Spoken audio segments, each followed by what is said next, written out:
புத்திரர் என்று எண்ணி நடத்துகிறார். இப்போ கர்த்தர் உங்களை நடத்துவாரானால் உங்க வாழ்க்கை எப்படி இருக்குன்றத இந்த வசனங்களின்படி நீங்களே தீர்மானித்துக் கொள்ளலாம். இப்போ நான் சொல்றேன், உங்க வாழ்க்கை ஆசீர்வாதமா இருக்கும்.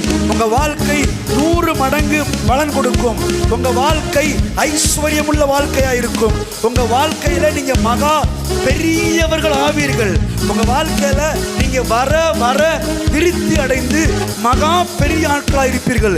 இன்னும் சொல்றேன், உங்களுக்கு திரளான வேலைக்காரர்கள், திரளான வேலைக்காரிகள் இருப்பார்கள். உங்கள் எதிராளிகள் உங்களை கண்டு பயப்படுவார்கள், பொறாமைப்படுவார்கள்.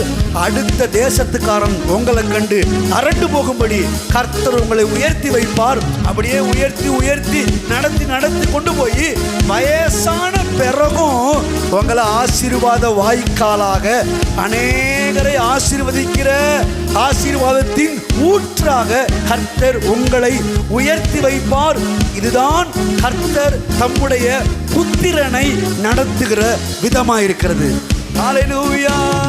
தொடர்ந்து துதி செய் மனமே, உன் மீட்பர் உயிரோடு இருக்கின்றார். தொடர்ந்து துதி செய்